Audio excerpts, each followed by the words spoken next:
अमीर ननद की गरीब भाभी। रीना एक मध्यम परिवार की लड़की थी, लेकिन उसकी भाभी शिवानी एक बड़े घर की बेटी। शिवानी की शादी अभिषेक से लव मैरिज थी।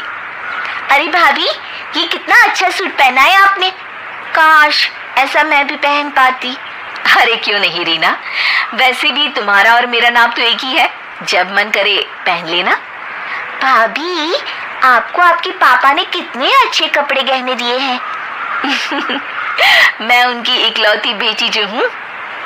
बेटी तो मैं भी इकलौती हूँ, लेकिन क्या करे, पापा है नहीं। पता नहीं कैसे होगी मेरी शादी। तभी वहाँ शिवानी की सास आ जाती है।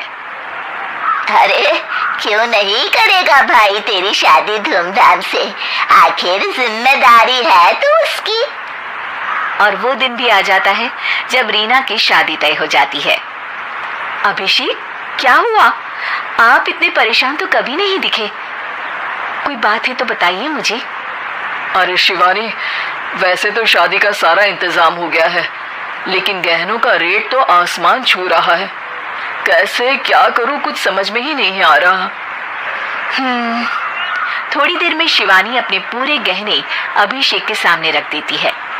ये लीजिए, गहनों का इंतजाम भी हो गया। अरे नहीं नहीं शिवानी, मैं ये गहने किसी हालत में भी नहीं ले सकता।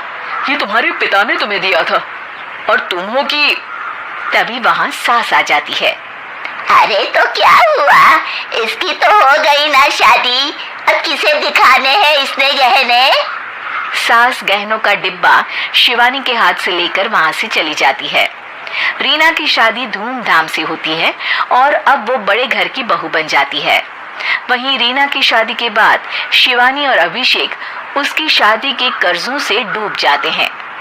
मैं सोच रही हूँ नौकरी करनी शुरू कर दूँ, वैसे भी पढ़ी लिखी हूँ, आपकी थोड़ी मदद भी हो जाएगी। वैसे शिवानी, कुछ दिन कर लो तो अच्छा ही होगा, क्योंकि ज़रूरत भी है। अब शिवानी भी नौकरी करने लगती है और घर खर्चे में अभिषेक का हाथ बटाती है। एक दिन शिवानी, रीना का फोन आया था, कह रही थी कि आने वाले त्योहार में उसके ससुराल जाना है। ठीक है माँ। अरे ठीक तो है, लेकिन एक काम कर लेना, उसके सास ससुर से लेकर पूरे खानदान के कपड़े मिठाइयाँ सब ले आना, और हो सके तो रीना के लिए छोटे से कान में पहनने के बूंदे भी। और क्या है ना, शादी में उसे सारी बड़ी बड़ी कान की ज्वेलरी दी थी, घर में पहनने के लिए तो उसके पास कुछ भी नहीं है। शिवानी सोच में पड़ जाती है कि वो क्या करे, क्योंकि कर्जों और घर के खर्चों के बाद तो पैसे बचते ही नहीं थे। शिवानी फिर अपने पिता को फोन करती है और उनसे पैसे मांगती है। देखो शिवानी, मैंने तुम्हें शादी के वक्त ही मना किया था कि ऐसे घर में शादी करनी ही नहीं चाहिए। अरे अभिषेक को शर्म आनी चाहिए जो ससुराल से पैसे मंगवा रहा है। शिवानी को पिता की बात पर गुस्सा आ जाता है। आप मेरे पिताजी हैं और मैं परेशान थी, इसलिए आपसे मदद की उम्मीद की पापा। अभिषेक को तो पता भी नहीं है कि मैंने आपसे पैसे मांगे हैं।